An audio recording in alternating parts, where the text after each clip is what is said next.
Hello, my name is Amanda Stratton, and this is my presentation on drowning. Drowning can be silent.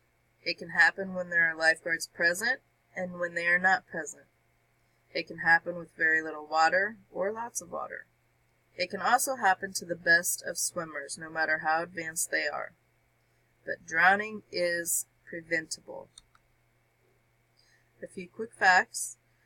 Drowning is the third leading cause of unintentional injury death worldwide, accounting for about 7% of all injury-related deaths. There's an estimated 360,000 annual drowning deaths worldwide. Global estimates may significantly underestimate the actual public health problem related to drowning. Also, children, males, and individuals with increased access to water are most at risk of drowning. Some of the risk factors include age, gender, race, swimming ability, alcohol and drugs, food in the stomach, place and location, swimming age such as floating devices or pool noodles, and living near or around water, flood disasters, and transportation on water.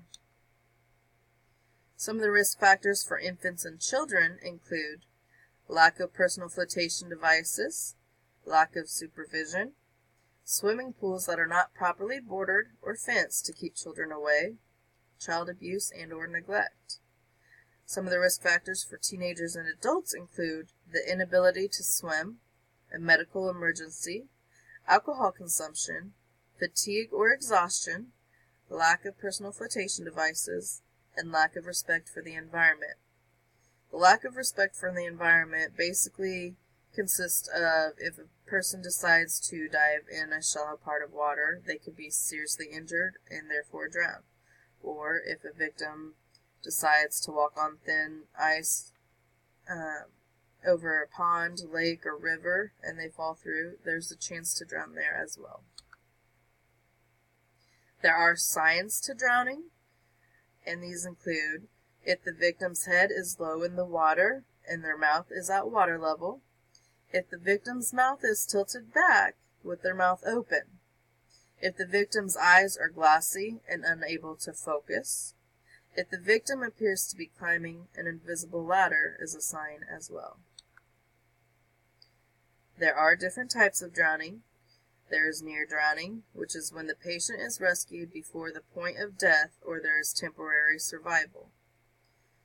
Secondary or delayed or dry drowning is from fluid in the lungs that occurs not during the submersion in water, but up to 24 hours after swimming or bathing.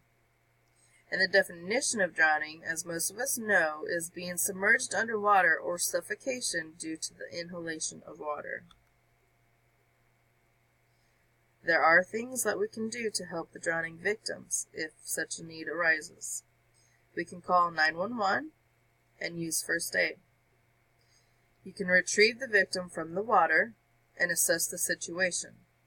If the victim has a neck injury, minimize movement of the neck. If the victim is not breathing and does not have a pulse, perform CPR if you have the proper training. If the victim is breathing, lay the victim on the side in case they vomit. And most importantly, seek medical assistance as soon as you are able to. I wanted to share this infographic because the fact that most drownings happen in the home was something really hard for me to grasp. 80% of these drownings occur in bathtubs, and as a mother of 3 young children, I never would have thought that drownings really happen in the bathtubs. I mean, you just assume that they're okay if they're taking a bath. It says around 87 children under the age of 5 drown every year in the home, which adds up to 1 child every 4 days. There are safety and preventative measures that we can all take. We can put barriers in place around swimming pools. We can swim where lifeguards are present. Do not swim alone. wear personal flotation devices, supervise children at all times, learn to swim, learn survival skills, and know first aid. In this infographic, I thought it was interesting. If you have a pool in your home or outside your home, there are safety tips that I've mentioned already, a few of them, and a few statistics. 80% of drowning victims are male. 20% of drowning deaths are children under the age of 14. And children ages 1 to 4 are the greatest at risk. 70% of adult drownings involve alcohol. Some of the safety tips, as I have mentioned before, were, learn how to swim, put barriers around the pool, supervise the children, and you can always use safety devices. And knowing CPR is a good decision. The American Red Cross, I thought, had a interesting infographic. I think it really grasps your attention because it is in a circle. It's obviously called the Circle of Drowning Prevention. It states to provide close and constant attention to children you are supervising in or near water, fence pools and spas with adequate barriers, including four-sided fencing. Learn swimming and water safety survival skills. Children, inexperienced swimmers, and boaters should wear U.S. Coast Guard approved life jackets. And always swim in a life-guarded area. I have picked 4 discussion questions that you can choose from, whether you want to pick one or more, that's up to you. They can include, is there only one type of drowning? What are personal flotation devices? In what ways can drowning be prevented? And who is the most at risk to drown? I wanted to post a little video to give you an idea of how difficult it can be to spot a drowning victim. In this video I found at spotthedrowningchild.com. You can actually go to that website and watch the video, and when you click on it, there's a bunch of information that comes up on the screen about what you can do, how to help, and how to prevent it and stuff like that.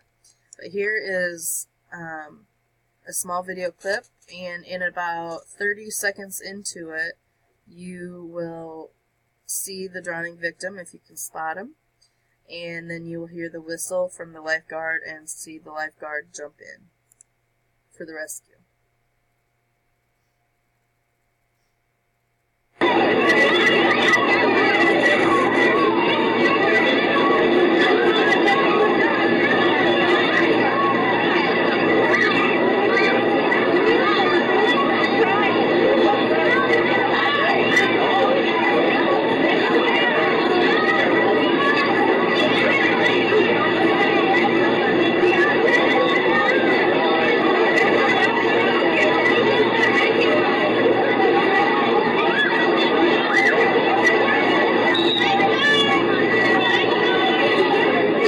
Victim is right here. The lifeguard is over here.